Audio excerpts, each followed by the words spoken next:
वजाहत करते हैं, आपके साथ कुछ मसला है ना, इसका बता दें थोड़ा। जी ये मेरे माउथ कैंसर हुआ था, अभी तो देख ले रोजे में हूँ, तब भी आपको लग रहा होगा। रोजे में भी नजर आ रहा है। जी रोजे में हूँ और वजाहत करते हैं कि जी वजाहत की ज़रूरत नहीं है मुझे, मगर ये कि उस वक्त थी मेरे मुंह में छालिया, मगर ना तो पान था ना ही गुटखा, और अभी भी आपको लग रहा होगा कि मेरा मुंह भरा हुआ अभी आप रोजे है, से- हालांकि मैं रोजे में से हूँ अल्हम्दुलिल्लाह।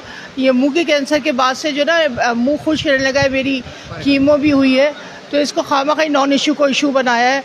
और ढूंढे उन लोगों को जो कराची को खा गए, मैं छालिया मुझे नुकसान दे सकती है, पाकिस्तान को नुकसान नहीं दे सकती।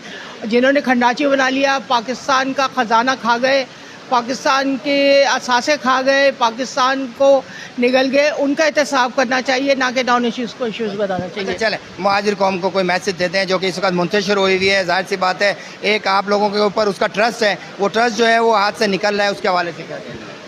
नहीं, मैं नहीं समझती कि हाथ से निकल रहा है, लोग आज भी MQM की तरफ ही देखते हैं, और MQM की जानिब ही वही उनके मसले का हल भी है। मकामी ही कोई बैरूनी आकर आपकी मदद नहीं करेगा, इत्तेहाद की कल से ज़्यादा हमें आज ज़रूरत है, और हम किसी भी पार्टी से नहीं, अपनी कौम का सोचिए, वरना आप किसी के ग़ुलाम बने हुए होंगे। पहले से ज़्यादा मुत्तहिद रहिए, इत्तेहाद में ही हमारी बका है। चलिए बहुत बहुत शुक्रिया।